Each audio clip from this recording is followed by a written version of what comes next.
브라질에 대해서 말씀을 드리려고 그래요. 브라질에 대해서. 왜 그러냐면은 이재명 대표가 3월 26일이면 어제잖아요. 어제 김어준 하면 뭐가 생각납니까? 공장 생각나잖아요. 뉴스 공장. 김어준의 뉴스 공장에 나와가지고 뭐라고 이야기했느냐. 브라질이 7대 경제 강국이었는데 추락했대. 그런데 왜 추락을 갖다가 했느냐. 두 독재 때문에 추락을 갖다가 했대. 독재가 하나가 아니고 두 개예요. 첫 번째는 사법 독재. 두 번째는 다들 뭐 이제 그 예상하시는 바와 같이 두 번째는 검찰 독재. 아니 검찰 독재는 뭐 늘 한 이야기니까 뭐 그러려니 하는데 저는 사실은 여기에 사법 독재라는 말에 저는 주목하거든요. 왜 아니 검찰 독재라고 하면 되지 왜 사법 독재라고 했느냐라고 보니까 그냥 왜 그랬을까 조금만 생각해 보니까 답을 알겠는데 왜 그랬겠습니까? 이제 이재명 대표는 1심 판결이 나온다라고 하는 걸 아는 거잖아요. 유죄가 나온다는 건 아는 거잖아요. 그러니까 유죄가 나왔는데 거기에 대해서 검사 욕할 수는 없는 거잖아요. 그러니까 이제는 좀 있으면 이제 올해 뭐 계속 공직선거법도 그렇고 그다음에 뭣도 그렇고 그 위증교사도 그렇고 1심 판결이 나오는데 그거는 판사가 판사 놈들이 나쁜 놈들이다. 이 이야기 하려고 미리 사법독재란 말을 한자락 깐 건가? 아니면은 무의식 중에 나왔을 수도 있어요. 계속 그 생각이 많이 이렇게 머릿속에 잡혀 있을 테니까. 그러니까 얼떨결에 나온 것일 수도 있고 아니면은 의식적으로 한 말일 수도 있고 뭐 그러나 저러나 뭐 똑같다라고 저는 생각을 갖다 하는데 근데 여기에서 우리가 기억해야 될 게 뭐냐면은 브라질이 어떤 나라입니까? 브라질이 세계에서 5번째로 큰 나라예요. 세계에서 제일 면적이 넓은 나라 어디입니까? 러시아. 2번째가 캐나다, 3번째가 미국, 4번째가 중국, 5번째가 브라질 아니겠습니까? 인구는 세계에서 6번째로 많아요. 인구가 2억 1천만 명인데 세계에서 인구 제일 많은 나라가 어디입니까? 중국인지 인도인지 이제 막 헷갈리는데 중국일 수도 있고 인도일 수도 있고 뭐 그렇겠죠. 그런 다음에 미국도 많고요. 인도네시아 많고요. 그 다음에 파키스탄 인구가 많아요. 그 다음에 6번째가 어디냐? 거기가 브라질이에요. 그렇게 세계에서 5번째로 큰 어마어마한 그 면적을 가지고 있고 그 다음에 인구도 우리나라 5천만 인구 치면 4배 가까이 5천 몇백만일 테니까 4배 정도 되는 그러한 인구를 가지고 있는 나라인데 GDP는 그러면 우리나라보다 인구가 4배가 많으면 우리나라보다 훨씬 더 GDP가 많아야 되지 않겠습니까? 그런데 우리나라랑 큰 차이가 없어요. 큰 차이가 없고 그 다음에 그렇게 따지면은 1인당 GDP는 어떻게 되겠습니까? 1인당 GDP는 생각을 갖다가 해보세요. 인구가 4배가 많아. 그런데 전체 총 GDP는 비슷해. 근데 그러면은 여기에 브라질의 1인당 GDP는 얼마쯤 되겠습니까? 10,000불이더라고요. 10,000불. 그거 혹시 좀 띄워줄 수 있으세요?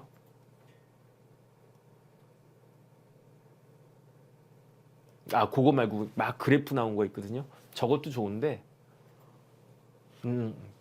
그거 말고 선으로 이렇게 막 그래프 나온 거 있어요. 그렇죠. 1인당 국민 총소 1인당 GDP가 얼마냐? 저기 이제 회색으로 나와 있는 선이 저게 어떤 나라다? 우리나라예요. 그 다음에 파란색으로 되어 있는 나라가 어느 나라다? 브라질이다. 그러니까 브라질의 1인당 GDP는 우하향하고 있어요. 이렇게 쭉. 근데 저것보다도 조금 더 정확한 게 이제 각 IMF 어디 이렇게 UN 이런 데서 나온 것마다 조금 금액이 조금씩은 달라지던데 조금 전에 제가 보여드렸던 거 있죠? 그거 한 번만 다시 띄워주세요. 그거 보면서 하는 게 낫겠네. 네네. 그거. 자, 보세요. 1인당 GNP가 브라질이 12,260이었어요. 우리나라가 26,000불에 3불 뒤졌네. 그 다음에 2014년에는 브라질은 떨어지고 우리나라는 28,000 가까이 올라갔고 2015년도에 확 떨어졌어요. 8,670으로. 2016년도에는 더 떨어졌어요. 그러다가 2017년에 10,000불 가까이 갔다가 그러다가 이제 9,000불로 갔다가 또 2019년 딱 떨어졌다가 그러다가 작년 2023년에 1413달러예요. 근데 우리나라는 어떻습니까? 26,000, 28,000 27,000을 조금 떨어졌다가 그러다가 이제 3만 불 이제 넘어가가지고 우리나라는 지금 3만 불 조금 넘는 3만 한 2천 불, 3천 불. 그것도 제가 찾아놨는데 한번 거기 봐주시겠어요? 우리나라가 1인당 GNP가 33,147달러예요. 우리나라 바로 위에 있는 나라가 어디냐? 일본이에요. 저펜. 이거는 진짜 대단한 거예요. 우리나라가 1960년대에 1962년인가? 64년인가? 65년인가? 기억이 안 나네. 어쨌든 1960년대에 한국하고 일본이 수교를 했어요. 지금이야 뭐 일본 놀러 가는 거 당연하지만 옛날에는 일본 안 갔어요. 못 갔어요. 일본을 제일 싫어한 사람이 누구냐? 이승만 대통령이거든요. 그러니까 일본 놈들하고는 수교도 안 한다. 그러다가 박정희 대통령 온 다음에 이제 수교를 갖다가 했는데 그때 한일 수교 뭐 굴욕적이다 해가지고 막 뭐 반대 데모 많이 했다라고 하더라고요. 그때 전 태어나기 전이었던 것 같은데. 근데 우리나라하고 일본하고 수교했을 당시에 우리나라의 GDP가 일본의 몇 %였느냐? 3%였어요. 왜 3%였느냐? 일본이 우리나라보다 인구가 한 3배 정도 많다라고 치고 1인당 GNP가 우리나라가 일본의 그 10분의 1밖에 안 됐었어요. 그러니까 1인당 GNP가 인구가 똑같다라고 치면 1인당 GNP 따지면은 어떻게 됩니까? 그 10분의 1이 되는 게 맞지. 그러니까 일본이 3만 불이면 우리는 3천 불이 되는 게 맞지. 근데 인구도 3분의 1밖에 안 됐기 때문에 일본의 3% 수준이었다는 이야기예요. 그러니까 지금으로 치면 일본이 3만 불 아니겠습니까? 그 3만 3천 불? 그러면 우리나라는 우리 1인당 GNP가 얼마다? 1,000불이었다는 이야기. 1,000달러. 1,000달러. 그러면 북한하고 거의 비슷한 수준 아니었겠는가 싶은데 그 1,000달러짜리 나라를 30배를 따라잡은 거예요, 거의. 그러니까 30배는 아니고 10배를 따라잡은 거예요, 10배. 그래가지고, 아니다, 30배인가? 어쨌든. 그래가지고, 일본하고 GNP가 30배를 따라잡은 거네. 1인당 GNP가 똑같아졌으니까. 그러니까 전체 GNP로 따지면은 우리나라가 일본의 한 3분의 1 정도밖에 안 되는 거죠. 왜냐하면은 이제 인구 수가 3배 정도 차이가 나니까. 어쨌든 그러하다. 근데 제가 지금 말씀드리려고 하는 게 조금 전에 보여드렸다시피 2015년, 16년에 브라질 경제가 완전히 망가진 이유는 무엇이냐? 페트로브라스라고 하는 회사가 있는데 이 페트로브라스는 어떤 회사냐? 남미에서 제일 큰 회사예요. 어떤 회사냐? 석유 회사인데 페트로 딱 들어가면 알 수 있지 않겠습니까? 세계에서 한때는 넘버 3 석유 회사였대요. 그게 어떤 회사였냐면은 페트로 차이나라고 해가지고 중국 석유 뭐 공사 이 정도 되겠죠. 그 다음에 엑슨모빌이라고 유명한 회사 있지 않습니까? 그 다음이 페트로브라스라고 하는 이런 회사였는데 이 회사가 지금까지도 남미에서는 제일 큰 회사래요. 뭐 자산도 그렇고 뭐 그런데 이 회사가 그 다음에 한때는 석유 가격이 무지하게 좋지 않았습니까? 그래가지고 이 회사가 공기업이었는데 지금은 정부 지분이 한 60% 정도로 이렇게 반관 반민 공기업으로 바뀌었는데 옛날에는 국영이었대요. 그러니까 옛날에는 그냥 막 돈을 갖다가 뽑아 썼겠지. 하지만 그게 안 되니까 비자금을 100억 헤알인데 그게 뭐 헤알이면 브라질의 통화 단위일 텐데 근데 우리나라 돈으로 한 3조 3,700억에 해당하는 돈을 2004년부터 2012년까지 비자금으로 조성해가지고 그 비자금 조성한 걸 어떻게 했겠습니까? 정치인들한테 막 이렇게 뿌렸겠지, 뭐 관료들한테. 그게 이제 스캔들이 된 게 페트로브라스 뇌물수사인데 그런데 이게 2014년도에 있었거든요. 그러니까 2015년도 이런 수사를 갖다가 브라질에서 남미에서 제일 큰 기업이 뇌물 사건에 연루가 되고 유력 정치인들이 연루가 되고 그래가지고 나라가 이렇게 뒤집히니까 그러니까 브라질 경제가 나빠지지 않았겠습니까? 근데 그 당시에 대통령이 누구였느냐? 지우마 호세프라고 여자 대통령이었어요. 근데 이 여자 대통령도 여기에 연루가 돼가지고 재선을 했는데 임기가 남아있음에도 불구하고 2016년도 8월 달에 탄핵을 당했어요. 그래가지고 이런 일들이 딱 벌어졌는데 그런데 탄핵까지 당했는데 관련자들 상당수가 무죄를 받았대. 그래서 이거는 잘 모르겠어요. 그 남미의 그 브라질의 검찰이 무능해서 그런 건지 아니면 브라질의 사법 시스템이 좀 엉성해서 그런 건지 아니 만약에 문제가 없었다라고 하면 호세프가 탄핵이 될 리가 있겠습니까? 그 다음에 제가 말씀드렸잖아요. 비자금이 100억 헤알 3조가 넘는 비자금이 조성이 됐다라고 하는 거는 그거는 밝혀진 일이라고 저는 그 생각이 되거든요. 그런데 어찌됐든지 간에 법이라고 하는 게 구멍이 있고 하니까 법꾸라지들인가 살살살 빠져나가게. 근데 지우마 호세프 대통령이 대통령 되기 전에 뭘 했느냐? 에너지 장관을 갖다가 했거든요. 근데 에너지 장관 할 때 대통령이 누구였느냐? 룰루라를 할 때 그 룰라가 대통령이었단 말이에요. 근데 이때 그 브라질의 에너지 장관은 이 페트로브라스의 이사회 의장을 거의 뭐 당연직으로 하는 것 같아요. 그러니까 지우마 호세프가 에너지 장관을 갖다가 하면서 그 회사의 이사회 의장을 갖다가 했고 그 다음에 대통령 비서실장 하면서 페트로브라스한테 또 독점권도 부여하고 그러면서 뭐 누이 좋고 매부 좋고 기브앤테이크로 이렇게 돈을 갖다가 받았다는 이야기 아니었겠습니까? 그러니까 탄핵이 됐겠지. 근데 그럼에도 불구하고 이재명 대표가 이런 것들을 교묘하게 이야기를 갖다가 하면서 지금 브라질이 이렇게 그 경제가 확 꺾인 이유는 무엇이다? 그거는 검찰이 수사를 했기 때문이다. 그렇기 때문에 그 경제가 꼬꾸라진 거다. 그렇게 이야기를 한 거 아니겠습니까? 근데 검찰이 그 없는 죄를 이재명 대표 말대로 없는 죄를 만들어 가지고 수사를 해서 나라 경제를 갖다가 절단했습니까? 저는 아닌 것 같거든요. 근데 검찰이 수사를 갖다가 했음에도 불구하고 변호사가 잘했든지 아니면 뭐 검사가 좀 그 공판 유지를 갖다가 공소 유지를 잘못했든지 해서 그래서 무죄가 나왔을 뿐인데 왜 이런 이야기를 갖다가 하지? 더군다나 이런 이야기가 이재명 대표한테 그 도움이 될까요? 제가 봤을 때 도움이 될 것 같지도 않은데 왜냐하면 이재명 대표가 무죄가 나오겠습니까? 제가 봤을 때 무죄가 나올 가능성이 극히 희박하다라고 생각이 되는데 그런데 왜 이런 이야기를 갖다가 하지? 근데 중요한 건 뭐냐면요. 이 페트로브라스라고 하는 그 회사가 그 좌파 정권의 가장 큰 버팀목이었대요. 그래서 이 페트로브라스가 그 브라질 석유 자원의 93%를 장악하고 있고 그다음 페트로브라스가 고용하는 사람들이 무려 직간접적으로 고용하는 인력이 40만이 넘는데요. 제가 삼성 있을 때 삼성에 딱 들어가면 이제 연수원 가가지고 에버랜드 옆에 연수원 있거든요. 거기서 교육받는데 삼성의 임직원이 10만 넘는 10몇만이라고 제가 13만인가 정확하진 않아요. 그랬던 것 같은데 어쨌든 전체 뭐 전자 뭐 지금 달라질 수 있겠죠.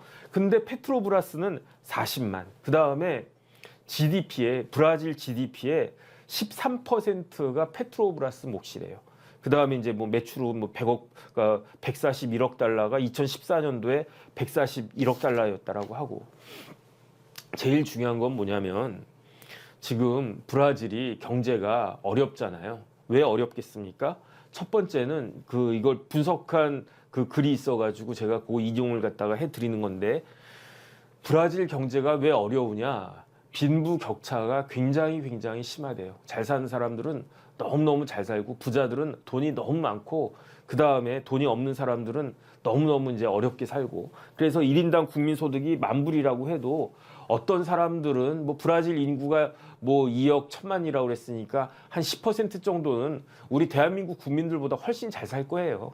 훨씬 더 부자일 거야. 나머지 90%가 그 뭐야 굉장히 이렇게 그 국민소득 10,000불이라고 하더라도 어렵겠죠. 그렇게 빈부 격차가 크고 그 다음에 이런 나라들 특징이 이제 브라질이 포르투갈의 식민지였잖아요. 그러니까 식민지 포르투갈에서 넘어온 사람들이 아마 우리로 치면 재벌 같은 그 대대손손 이렇게 하고 있지 않을까? 대지주가 많대요. 대지주가 많고 그 다음에 더 중요한 게 뭐냐면 브라질이 뭐 이것저것 발전한 부분도 브라질이 뭐 비행기도 만들고 뭣도 만들고 뭐 그런다라는 이야기 제가 들었던 것 같은데 그래도 근본적으로 브라질은 어떤 경제다?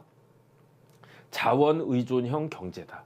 자원의 그 자원을 갖다가 브라질이 땅이 넓으니까 뭐 아마존 가면 뭐 나무도 많고 아마존 가면 아마조네스가 아직도 계실까 모르겠네.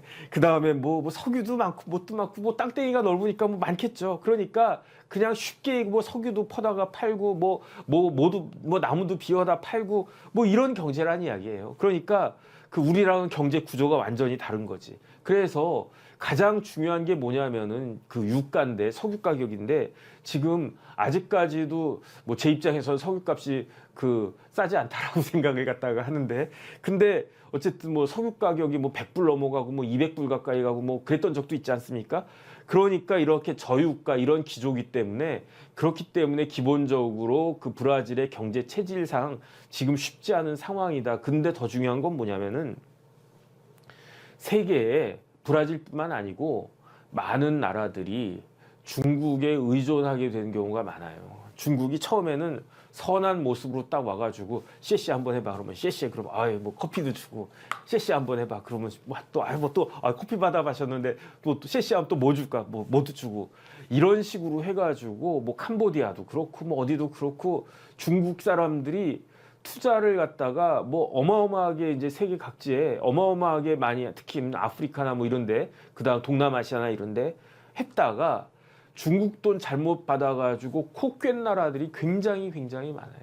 근데 브라질도 아마 뭐 아프리카나 그래도 브라질이 이제 가오가 있지. 우리도 이제 세계에서 큰 나라인데 중국에 이렇게 쉽게 끌려다닐 나라는 아닌데 그래도 중국 의존형 경제 그 구조가 많이 되어 버렸는데 근데 그 왜냐하면 중국이 브라질의 원자재를 제일 많이 사주는 나라가 어디겠습니까? 미국이 아니고요. 중국이에요, 중국. 그러니까 중국이 뭐 장난도 칠 수 있지만 지금 중국 경제 제가 알고 있기로 되게 심각하거든요. 그래가지고 중국 통계를 믿지 못한다고 그러더라고요. 중국 경제가 이렇게 다운이 되니까 브라질 경제도 같이 이렇게 다운이 되는 거예요. 그런데 다른 걸 다 떠나가지고 제 생각에는 제일 중요한 게 뭐냐. 왜 브라질, 그다음에 아르헨티나 이런 나라들이 지금 우리나라보다 훨씬 더 잘 살았고 잘 살 수 있는 나라 아니겠습니까? 우리나라에 뭐가 있습니까? 뭐 우리나라에 자원이 많이 있습니까? 뭐 사람들만 많았는데 이제 그 사람들도 지금 줄어들고 있고 그런 나라 아닙니까? 근데 왜 브라질이 우리나라보다도 60년대, 70년대는 훨씬 더 아르헨티나, 브라질이 우리나라보다도 잘 살았을 텐데 그런데 지금은 우리나라 1인당 GNP의 3분의 1도 안 되느냐. 제가 봤을 때는요. 부정부패 때문이에요. 부정부패는요. 감당이 안 돼요. 장사가 없어요. 나라가 조직이든 나라든 뭐 어디든 썩어버리면 윗대가리가 썩어버리면 그거는 장사 없어요. 제가 봤을 때 장사 없는 게 제 생각에 세 가지가 있거든요. 첫 번째, 매는 장사 없어. 막 때리면 없던 것도 막 제가 이렇게 커피 마시다가 막 때려 얻어맞아. 그리고 이 커피야 유름차야 그러면 유름차라고 그러지. 일단 맞고 있는데 매는 장사 없어요. 두 번째, 술에도 장사 없잖아요. 그래서 제 친구 중에 뭐 대학 다닐 때 뭐 말술을 한다. 너 막 이거 못 마시냐? 나는 술을 얼마나 마셔도 취하는지 나 몰라. 이러던 놈들이 50 넘어가니까 다 빌빌빌 거려. 그래가지고 차라리 저보다도 더 술 못 마시는 놈, 안 마시는 놈들도 있고 그렇단 말이에요. 세 번째가 뭐냐면 돈에는 장사 없잖아요. 돈을 갖다가 이렇게 막 그 찔러주는데 그런데 부패에는요. 조직은 그건 사람인 거고 부정부패에는 장사가 없어요. 우리나라 왜 망했습니까? 조선이 왜 망했습니까? 한번 읽어보세요. 저기 정약용이 쓴 목민심서부터 해가지고 그때 그야말로 국사책에서 기억하시잖아요. 삼정이 문란했다.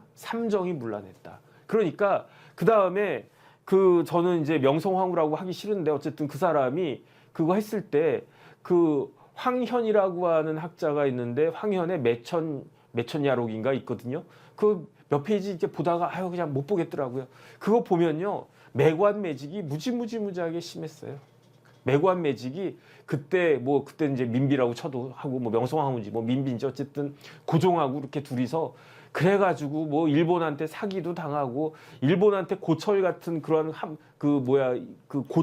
고철 덩어리를 대한제국이 됐으니까 그래도 우리 대한제국에 걸맞는 군함이 한 척 필요하지 않겠습니까? 또 막 이러니까 쉬쉬쉬쉬 그러니까 그러면서 그걸 갖다가 그 들여왔는데 쓸모없는 거였대잖아요. 근데 그 군함 한 대 값이 뭐 우리나라 예산에 그때 조선 예산에 뭐 10%래나 20%래 막 그런 이야기들이 막 나와 있어요. 그러니까 북한이 지금 왜 그렇습니까? 제가 봤을 때 북한의 부정부패가 무지무지하게 심하지 않을까? 저는 그런 생각이 들거든요. 그러니까 나라가 조직이 건전하게 되려면은 부정부패가 있으면 안 된단 말이에요.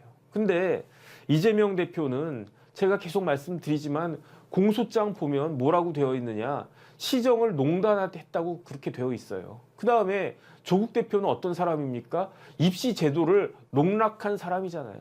그렇게 어떻게 그런 사람들이 지금 그 우리나라 주요 정당에 뭐 대표가 되어 있는데 총선 결과가 어떻게 나올까?